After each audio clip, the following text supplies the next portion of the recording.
Now let's see what is a constitution. Before we start the lesson, these are the points that we are going to cover up in our session today. The definition of what a constitution is. Where is the need to have a constitution? That is, why do we need a constitution? Then who was the architect or the framer of the constitution? When was it enacted? Excuse me, ma'am. The Constituent Assembly, what are the facts and features? And the structure of the, or the components of the constitution. What the constitution is all about. So Constitution of India is a comprehensive document containing a set of rules according to which the government of a country runs. Now the constitution lays down the framework regarding the fundamental policies, principles, the structure, procedures. It sets the fundamental rights, directive principles, and the duties of a citizen of a nation. So the entire framework of the constitution encompasses these features, which you can see on the screen. Now, before we begin the explanation, we should have a look at why do we need a constitution? Where is the need to have a constitution? We need a constitution because these are the functions which the constitution performs, and based on this only the governance is done in an efficient manner. So the first and foremost function of a constitution is to provide a set of basic rules that allow for minimal coordination amongst members of a society. This means that whosoever is a member of a society, there has to be some kind of a coordination amongst those members, because if there is no coordination, then things don't function and they go haywire. That is why a basic set of rules has to be provided, and this is provided in a legal manner by a document called the Constitution.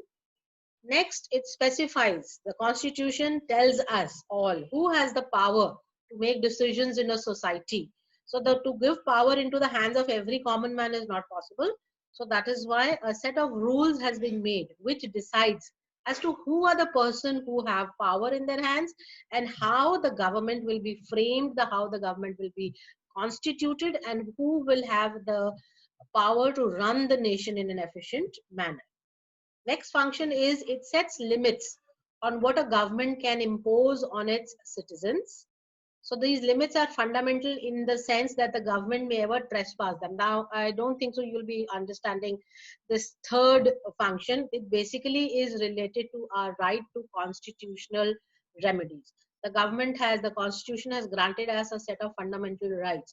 So what this function is trying to tell us is that in case any of these fundamental rights of ours is violated even by the government, then we can move to court and we can avail this right of ours. So that's what it means, that there is a limit on the government also as to what all it can impose on the citizens of a nation. The fourth function is that it enables the government to fulfill separations of a society and create conditions for a just society.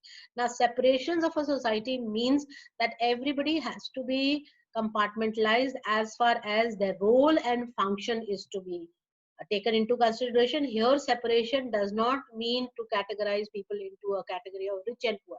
But yes, as far as the economic situation or economic condition of a person is concerned, based on that, also certain groups are made, because if you must be aware that people who are below the poverty line or people who are the lowest strata of the society, some kind of additional help or grant is provided by the government. So in separations of society also, it is a kind of a segregation where as far as the capacity and limits of the society is concerned, conditions are created for that the conditions or the rules and regulations should be as such in which the society is a very just society. Now, just society is a society where everybody is equal, there are no haves and have-nots, and equality is granted to all. So keeping all these functions in mind, it was decided by the frameworks of our constitution or the constituent assembly members that we need to have a constitution. In fact, a constitution has been taken up, many of its principles have been taken up from the constitution of Ireland and other countries where they had these principles of liberty, equality and fraternity, which we will be dealing in a later stage. So these are the functions which enable us to have a constitution to perform them efficiently.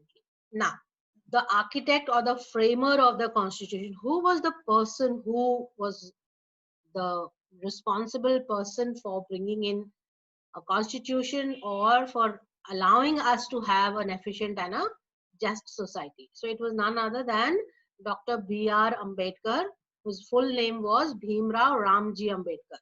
Now he was a jurist, an economist, politician, and a social reformer. And he basically campaigned for the social discrimination to be done away in our society. And his birthday is celebrated on, he was born on 14th of April, so that is why now his birthday is celebrated.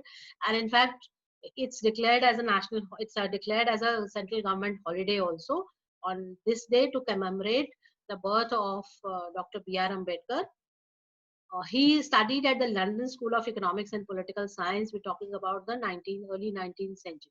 So he was a highly learned man who had the interest of the lower strata of the society, the Dalits, the ones who were discriminated in the society, and he worked and championed for their cause. When was the Constitution enacted? The Constitution was enacted by the Constituent Assembly on 26th of November 1949, and it finally came into act is on 26th January. That is when we became a republic after our independence in 1947. So when we became a republic on 26th January 1950, this was the date when we enacted the constitution of our country. So on 11 December 1946, Dr. Rajendra Prasad was elected to be the president of this Constituent Assembly. And this is a certain timeline as to how things moved around. The Muslim League, however, boycotted the constitution because at that time Muslim League was not interested in being part of the deliberations of the assembly because they wanted a separate nation of theirs. So they boycotted the constituent assembly because they wanted to demand for the creation of a separate state which was known as Pakistan. Okay. Now, consequently, the members who were representing the territories which went to Pakistan ultimately, they started to withdraw from the Constituent Assembly because the people, those who were not interested in becoming a part of the Constituent Assembly, they started to withdraw themselves, and as a result, the membership of the Assembly stood at 299 against an original number of 385 members. So originally when the Constituent Assembly was held and people were joining in for the deliberations, at that time the number was 385, but soon these people started to withdraw themselves because they were more onto the philosophy of the Muslim League, and the Muslim League was demanding the creation of a new nation called Pakistan. So all these members started to withdraw themselves.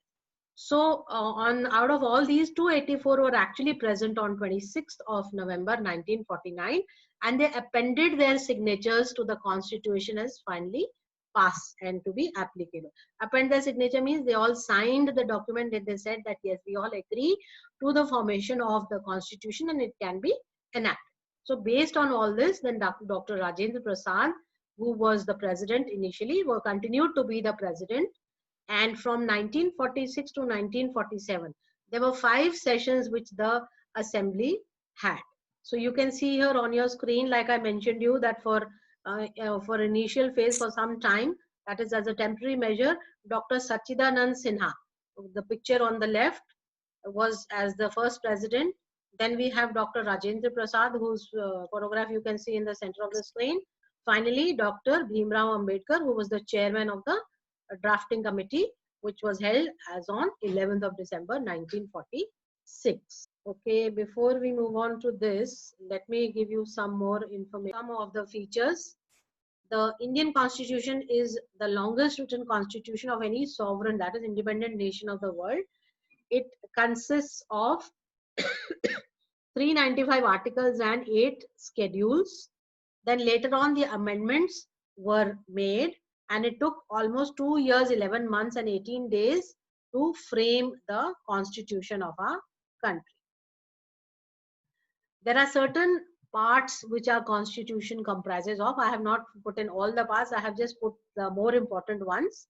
First, there is a preamble. Preamble is nothing but an introduction to the constitution. Then is part 1, which talks about how the union, that is the country and its territories, will be divided, what will be the political organization, what will be the setup of the states, the union, the federation. Part 2 of the constitution deals with the citizenship, as to what kind of citizenship will be prevailing in independent India, what will be the fundamental rights, these are all interrelated, and what are the directive principles of the state policy. Part 4A consists of the fundamental duties, that when the country, the constitution is giving these fundamental rights to the citizens, then the fundamental duties also have to be performed, because rights and duties go hand in hand. In fact, we cannot ask for our rights till we don't perform our duty. So as citizens of an independent nation, we need to perform our fundamental duties if we expect that the government is going to grant us our fundamental rights. This is a picture of the Parliament Museum. This is a Parliament Library building. In fact, we are doing it in grade 10 also. Parliament, the Library of the Parliament is the second largest library in our country.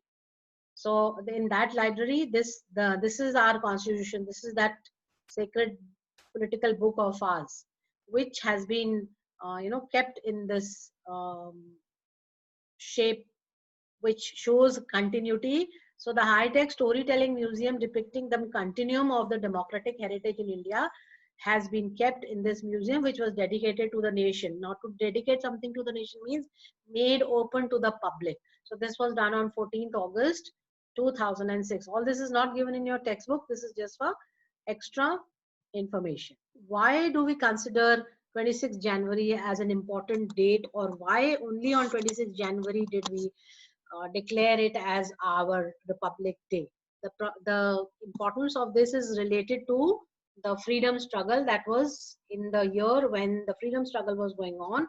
One of the sessions of the Congress, which was held on 26th January 1929, there the Indian National Congress had given for the first time the call for Purna Swaraj. Purna Swaraj means complete independence. And from that day onwards, they decided that till the time we do not gain our independence, till the time we do not become an independent nation, every 26th January, we are going to declare it as our Independence Day. However, we don't celebrate it as an Independence Day, we celebrate it as our. So let's now have a recap of the lesson as to what we have learned today and what we can remember. So I will ask one by one, and only that child will unmute himself or herself and give me the answer. Ronak, please give me the answer to the first question. Who was the chief architect of the Indian Constitution? Dr. B.R. Ambedkar. Very good. Melvin, the next question is to you, child. When did the Constitution of India come into effect? Ma'am, I could not hear you. You can see on the screen. When did the Constitution of India come into effect? Ma'am, on 26th of Jan. Which year? 1946. 1946. You're not paying attention to what I'm saying. Yes, Ronak? 1920. 1920?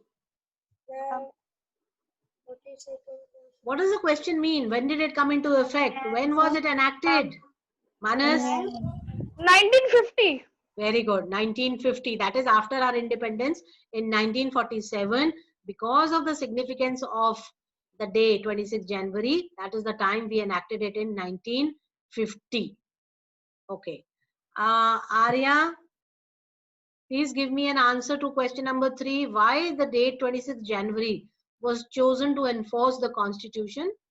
What is the significance or importance of 26 January?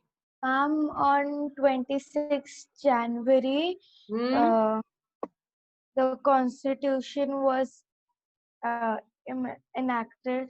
That is what we are asking. Why have we chosen the date of 26 January and not some other date? Because Purna Yes. Swaraj, Jawaharlal Nehru, Yes. at the Congress session declared Purna Swaraj on that day. Very good. So we declared as 15th August as Independence Day and 26 January as Constitution. Very good. Now, when were the words socialist and secular added to our constitution? Neo, can you give me an answer to this? Yes, ma'am.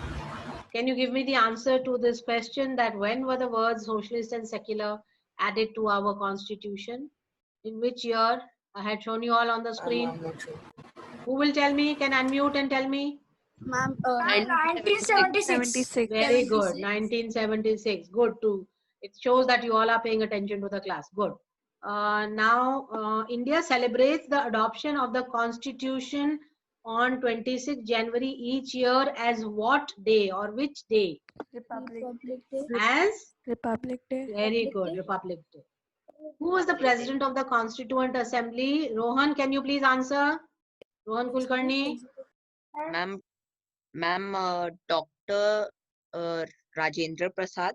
Aishwarya, is he given the correct answer? Yes, ma'am. Ma'am, but the first two-day temporary president Yes. was Dr. Sachidanand Sachidanand Sinha. Sinha, and then it was Dr. Rajendra Prasad. So when we talk about the president, then we talk about Dr. Rajendra Prasad. Okay? Guneet, can you give me the answer to this question, please? When was the drafting committee appointed? The others can also look for the answer. Ma'am, 26 August 1947. Are you sure? Yes, ma'am. Yes, ma'am. 100%? Yes, ma'am. 29 August. Ma'am, it's 29 August. Yes. 29 August. Great. All right.